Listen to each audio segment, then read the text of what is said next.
Hello guys, kumusta? For today's video, mag-unbox tayo ng Iron Studios statue, BDS scale, deluxe figure na si Thanos from the movie Avengers Endgame. Pangalawang set ko na to, pero bubuksan ko to for the purpose of unboxing.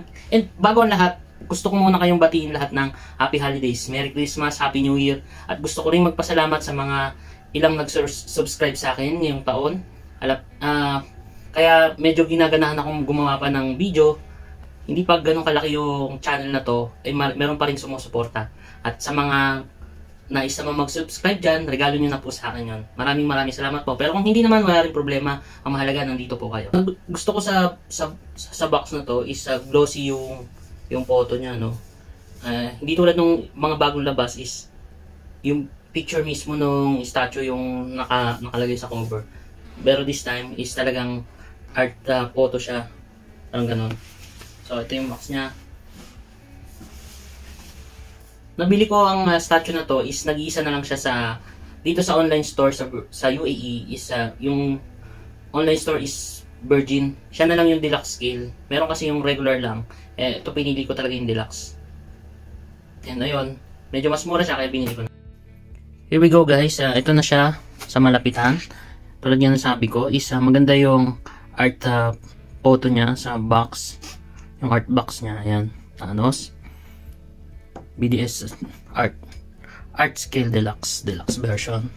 So ito siya sa gilid, hindi katulad nung mga new releases ngayon na picture mismo ng item or ng statue yung nasa pinakaharap. So ayan siya.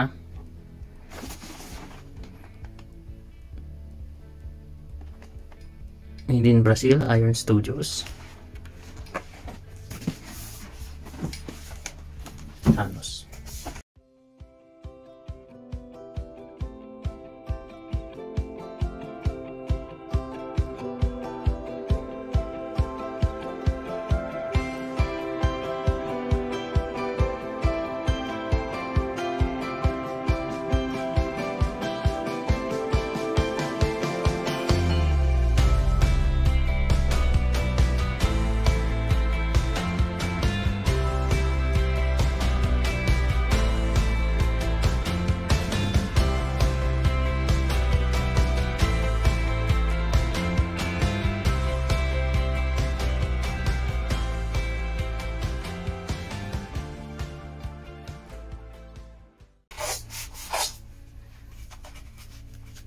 So dahil deluxe set siya, unahin natin to.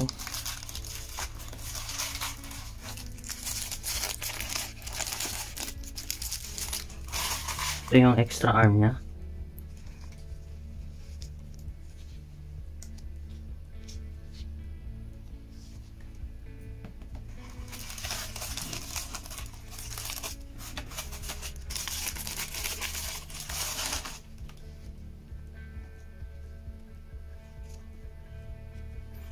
Dahil deluxe set siya, so it comes with two sets of arm na left arm, one with bare hand and one with infinity gauntlet. So ayan,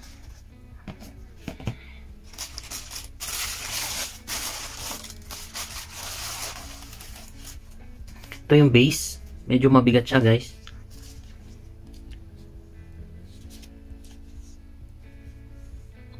Avengers Endgame, Thanos, Iron Studio, Marvel, China.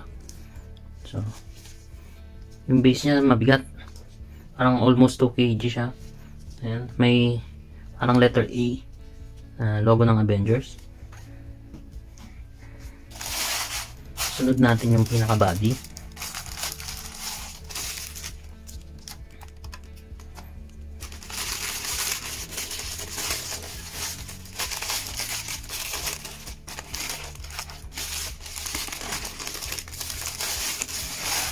Oh, mabigat siya. Wow. Kita niya naman. Ang ganda ng details. Yung battle damage na armor niya. Ayan. Para siyang leather ito guys. Parang leather. And itong kagandahan. Parang totoong metal.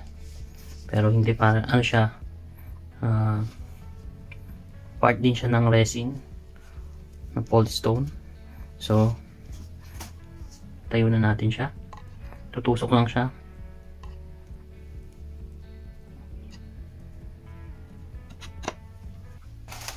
Easy.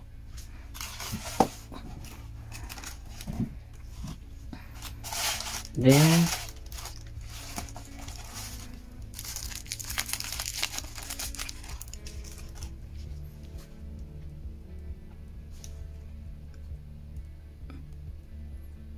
ito yung head na walang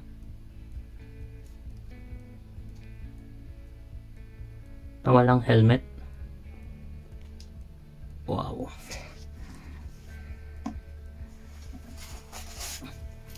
So, reading ko dahil deluxe set siya.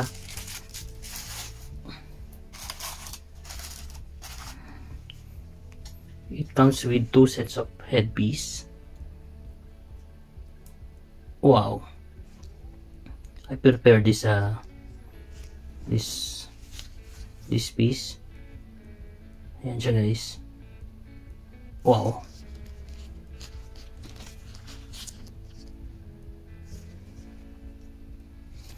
And ito yung magnet niya sa ilalim. So madali lang siyang ikabit dito. Ayan. Ayan. Easy. And last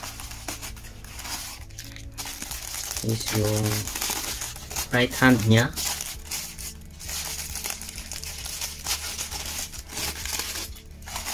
Wow. This is the best part guys. This is made of metal. Made of metal. So sharp din siya dito. So delikado to pag sa mga bata pag naabot to, no. Ingatan nyo. Ayan. Magnet din ang pagkakabit sa kanya. Ayan. Ito yung magnet. Ito. Ayan. So made of metal siya guys. Delikado talaga at very sharp and pointed. So ang galing.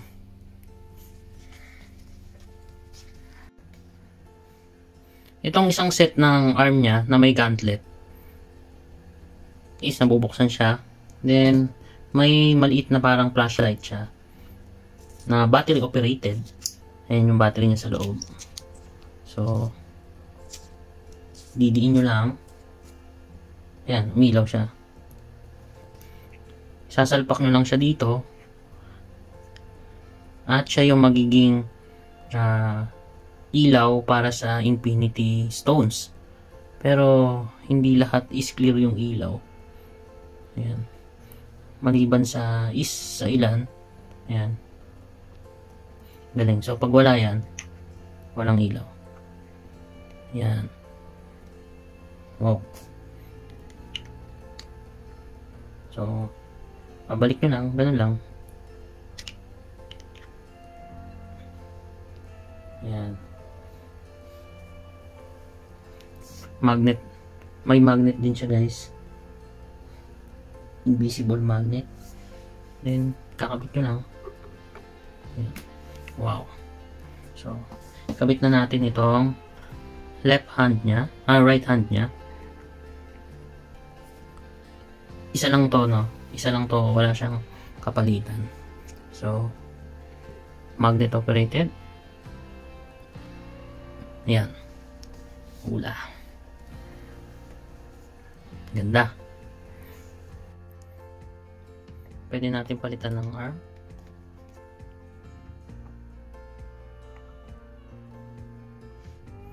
Pwede rin natin palitan ng headpiece. Ayan.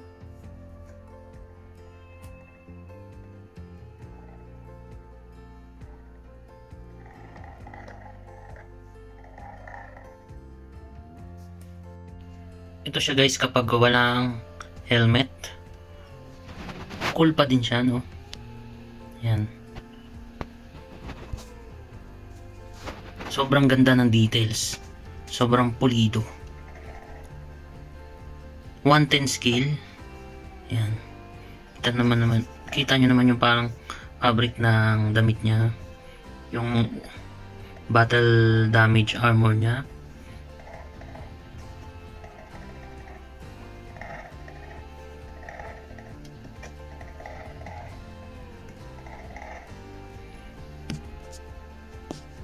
yung details ng mukha.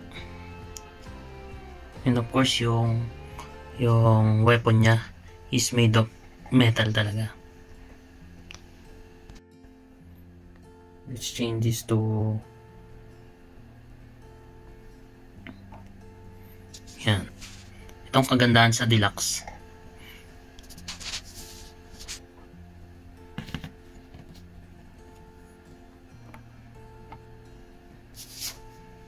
Itong kagandahan sa deluxe is napapalitan yung arm and yung headpiece.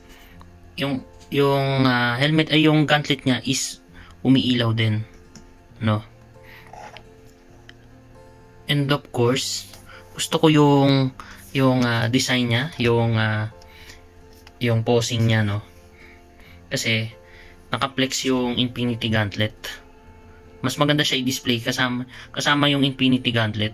Unlike sa iba niyang posing sa ibang statue, is hindi naka-flex. Minsan nasa likod. And of course, at the same time, hawak niya yung weapon niya. Ito guys yung skill comparison. So, lahat naman sila 110 skill. I think this Thanos is perfect size and skill, comparable to my Hulk at saka itong kay Captain America. And the rest, syempre. So, itong dalawa lang yung nilagay kong comparison. So, ayan siya. Lahat sila 110 skill. Yan. So, very nice kapag naka-display silang magkakasama.